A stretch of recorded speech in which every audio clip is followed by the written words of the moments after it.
If the bear comes into the room, we all would be doing this thing called fight or flight. The human body is amazing in its ability to handle acute stress, that's the bear, but we're not designed to handle this thing called chronic stress. Welcome back to another Rest, Eat, Move podcast. This is Chris today. And today's conversation I want to have with you is about stress. Think about stress for a minute. It's a conversation that our entire world is having over the last few years, but it's been going on for a long time. And I truly believe that most people truly don't understand this thing called stress. And if we put a couple things to that, 80%, this is a crazy number, maybe it's 90% of our healthcare expenditures are directly related to stress. It's a wrecking ball for our health. And there's never been a time in our world today that we're moving so fast. And we're a society that's under resting. We overbreathe, we undersleep, we don't move our bodies. Again, the list goes on, but we're not getting enough rest. And one of the things I tell my clients, and I've told my clients for this over the years, that you can't train. I mean, you think about LeBron James, for example. His trainer, one of the greatest things his trainer taught him, that he needed more rest and recovery. And I find more and more people, that's their missing link. They're not getting enough rest and rejuvenation. And so when you think about one of the greatest things to help our overall health is getting enough rest. But before you dive into rest and rejuvenation strategies and tactics, I want to talk about stress. What is stress? So the definition of stress is this. It's physical. So if somebody asks you, what is stress? Your answer would be, it's physical. Okay, so if I feel threatened, here comes the bear. If the bear comes into the room, we all would be doing this thing called fight or flight. The human body is amazing in its ability to handle acute stress, that's the bear, but we're not designed to handle this thing called chronic stress. The diseases of today are much deadlier than they were 100 years ago. Bubonic plague, yellow fever. Today it's cancer, heart disease, direct related to this thing called chronic stress. So again, understand stress is physical. So if I feel threatened, it doesn't matter whether it's real or not, whether the bear is there or not. If I feel threatened, the body's going to react physically, and that's the fight or flight. Heart rate goes up, pupils dilate, muscles contract, hormones start to change. But the big takeaway is this: digestion begins to shut down. And when digestion begins to shut down, again, we're running from the bear, your immune system's compromised. The hazmat suit that protects us is starting to fall apart. So again, understanding the power, digestive health issues have never been worse. You can't have good digestion if you're running from the bear all the time. So again, understand that stress is physical. So that's the big takeaway in this podcast today, is understanding that stress is physical. Now, if we dive in a little bit deeper here, okay, I get it, Chris, stress is physical, but what can we do about it? Understanding that you are the source and solution to your stress. Now, that's not always nice to hear, but we are, that's a gift. And the two big mistakes we make with stress, number one, we overestimate the threat. How many of us have ever overestimated the threat? I know I have. A handful of years ago when COVID hit, I lost 17 speaking events in 4 days. And then my entire calendar disappeared. Did I overestimate the threat at the time? Absolutely. And then our team, we learned how to pivot. We did virtual. But at that point, I definitely overestimated the threat. The second mistake we make is we underestimate our ability to handle or manage our stress. And that's what I'm going to talk about right now. Step number one, we have to understand how to reframe your conversations around your stressors. So stress is over here, it's physical. And if I ask you this, what are your top 3 stressors? Your stressors, my stressors might be completely different. And that's what makes the world go around. But what keeps you awake at night? Those are your stressors. Could you have a different conversation about those stressors. Are they really as scary as we think? Most of the time when I have things in my life that are really bothering me, keeping me awake at night, and I start diving deeper, I find that they're not as scary as I once thought. Again, back to the speaking. I lost my entire calendar for the year. At the time, they overestimated it. But when I started drilling down, what can we do differently? And how do we pivot? And how do we do this and this differently? And the more we do that, we find that, wow, I might even have better solutions, but it's not as scary as we once thought. So that's your beginning homework. Number one is, could you reframe your top 3 stressors and maybe dive in a little deeper? Also, could you eliminate a couple of them? So if you're walking home from school every day and you got that junkyard dog right there scaring the crap out of us, maybe we don't take the same route home. We've all done this before. Could you possibly eliminate it? So when you think about reframing, maybe eliminating, then we move into this thing called breath. So number 2 is one of the greatest skills. You've heard this many times if you've been on any of our podcasts before, or watched any of our stuff, or read any of our material. But breath is a skill that more and more people are now starting to pay attention to. It's one of the fastest ways to calm the nervous system. So imagine this. If my nervous system is out of balance, that's called the autonomic nervous system. So the autonomic nervous system, thank goodness we have this thing. The human body is incredible. But the autonomic nervous system does so many wonderful things. For example, imagine if you had to think about breathing while you're sleeping, or your heart beating. That's the autonomic nervous system. And you have 2 pathways of the autonomic nervous system. Pathway number 1 is called the sympathetic nervous system. That's the gas pedal. That's the fight or flight. Here comes the bear. Boom, it's kicking in. The other side is called the parasympathetic nervous system, or many people talk about this as rest and digest. That's the brake.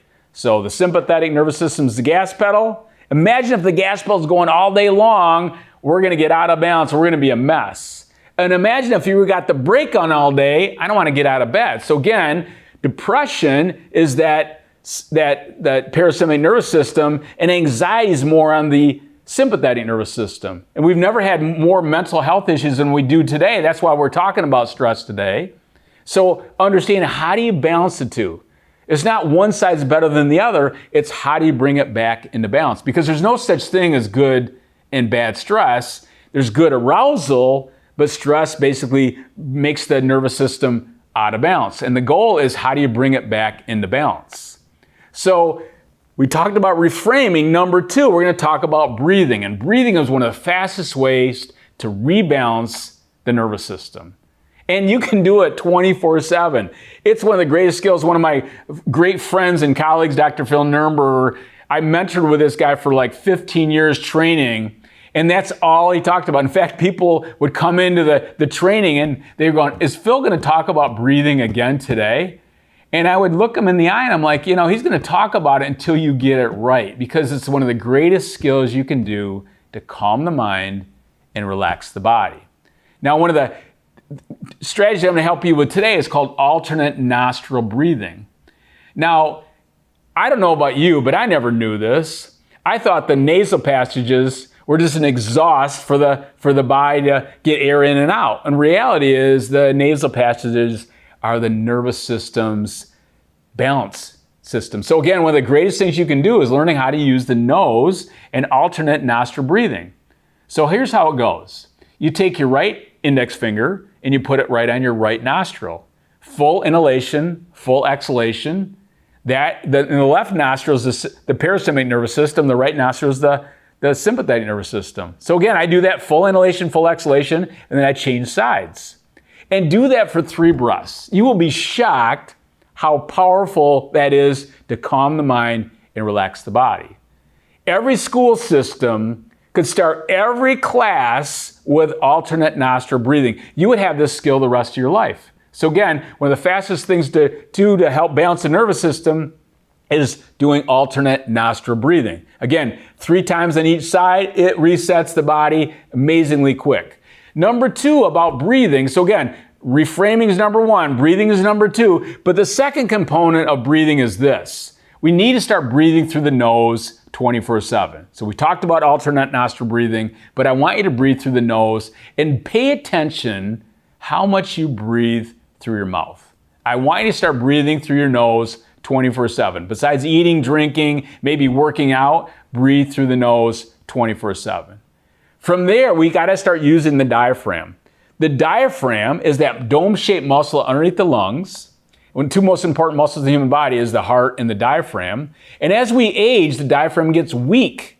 So if we're not using the diaphragm, we become more of a chest breather, you lose the strength of the diaphragm. One of the things we like to do is have people blow up a balloon, because when you blow up the balloon, you have to use the diaphragm. It's a great way to see the strength of your diaphragm.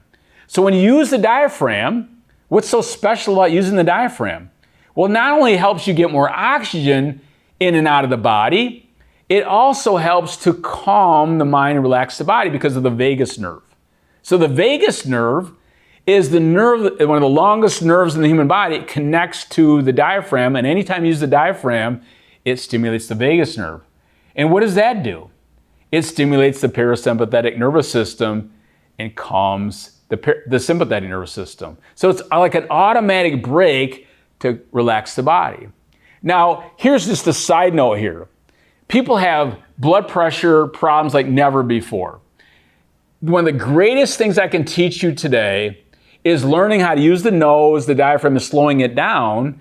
And it's one of the fastest ways to lower your blood pressure. And how does it do that? Because it's calming the nervous system. So if you have blood pressure issues out there, we have a whole podcast on breathing and blood pressure. But think about this. I breathe through my nose. I use my diaphragm, take a deep breath, the belly expands. When I exhale, the belly comes back in. And then last but not least, I need to slow it down. 4-second inhalation, 6 to 8-second exhalation. So if you can breathe through your nose, use your diaphragm, maybe 1 to 2 minutes, try this exercise, and slowing it down, it's one of the fastest ways to calm the sympathetic nervous system and stimulate the parasympathetic nervous system. Now I'm more of a chill pill. I'm nice and relaxed, rejuvenation. Here comes the stress beast. It starts to disappear. So when you think about reframing, that's number 1. Number 2 is breathing, and number 3 is sleeping. So I hear this, you watch this every night on TV. Hormones, this and that, T levels, the list goes on. Step back for a second. Why do we have an epidemic of hormonal imbalances? It's because we have too much of this physical stress. So when the stress button comes on, that's cortisol, adrenaline, those are your stress hormones. They go up. When the stress hormones are turned on, what hormones do you think are turned off? That is your building or your sex hormones. That's progesterone, that's growth hormone, that's testosterone. And so one of the things I always like to talk about, one of the greatest indicators of aging is getting your testosterone level checked. And I know when people have too much stress in their life, they're not getting enough sleep, they're breathing through their chest, they're eating crummy, they're not moving their body. I don't even need to get their testosterone level checked. I know it's going to be low. And the answer is not taking more hormone replacement. The answer is changing your lifestyle. And a big part of that is understanding stress, then understanding how I can reframe, how I can breathe, and then the power of sleep. Because in stage 3 of sleep is when my sex and building hormones are made. If I'm up all the time, I'm not going to have good hormones. So again, one of the greatest indicators of people being healthy as they age, again, sleep is a big deal. And the last piece is space. Never before in our society, around the globe, do we have less space. I call it losing space. In 1940, think about this for a minute. In 1940, we were averaging around 8.5 to 9 hours of sleep. Then we were working 8 hours, and then we had this thing called survival time, and then we moved into this thing called white space. And white space is time for you. We had about 5 hours of white space in 1940. 2007, 2008, the iPhone, that were more screen time, space started to shrink, we're sleeping less. And today, think about this for a minute. Today, we're sleeping less than 6.5 hours per night. Work-life balance completely blurred together, we all know that. But the thing I want you to take away with this is that we have very little space in our life. In my latest book, Rest, Eat, Move, I have a whole entire section on rest. And if I had to redo my book, right now, today, it's breathing, it's sleeping, and space. If I had to do it over again, I would probably put space at the top, then followed by breathing and sleep. We need to get more space. We need to protect it. We need to open it up. But we're not getting enough space. I like to tell this story. Years ago, I was speaking in Hong Kong, and our plane from Hong Kong to Seoul, Korea, and then back to the United States, we were delayed coming out of Hong Kong. When we arrived in Seoul, Korea, it was 4 a.m. Then our flight was delayed again. We're not flying out till noon. People were kind of melting down. We're in the airport. It's basically closed to a certain extent. And I looked over and I'm like, gosh, that's a long flight back to the United States, about 15 hours. And nobody's looking forward to this long flight. And everybody's physically stressed. I mean, we were just not excited about this getting on that plane. We were tired. We were exhausted. Body's breaking down. And I looked over and I saw this massage spa area that opened up at 6 a.m. So I walked over there and I talked to the woman and I said, hey, do you have any openings for massage? She said, yeah, I can get you in at 7:30. Would you like an hour and a half massage? I go, for sure. So I get this hour and a half massage, then I take a shower, and I got all, dressed and everything else, and I came out about 9:45. We got on the plane around 11:30, and everybody's asking me, why are you so happy? I said, because I had time to recover. I had enough rest and rejuvenation. I had all this time and space to help my body recover. This is what's not going on in our world today. Stress is physical. It's breaking us down. We have to reframe conversations with ourselves. But the big takeaway is this. We have to understand the power of breath, the power of sleeping, and do we have enough space in our life? Because if we don't take care of this beast, 80%, maybe to 90% of our healthcare expenditures are directly related to this wrecking ball, and that is stress. So leaving here today, I want you to think about this. You are the source and solution to your stress. You are that source and solution. We all have it. Nobody's immune to this. But we do have the skills if we practice some of these basic skills. Alternate nostril breathing. Breathing through the nose 24/7. Using your diaphragm. Slowing it down. Pay attention to your sleep. If I'm sleeping 6 hours, you're probably not going to have good hormonal balance. The list goes on. Maybe you add a half hour more to sleeping. Maybe you change your environment. You start putting more importance on sleeping. Because if I sleep and I'm prepared, it's amazing what happens. And I hear this so much. People talk about eating and moving, and I'm tired, I don't feel like it. Well, your willpower is going to disappear if you're not getting enough rest and rejuvenation. If the stress button is on all the time, we're going to have a problem with that. So I want you to take away today is this. You are the source and solution to stress. You learn a little bit more about stress. Stress is physical. Most stress is what we say to ourselves. Are we opening the bottle of wine before it's time? We've all been guilty of that. And I want to end with this. Remember this, more than ever before, you have the power to feel your best. I'll see you next time.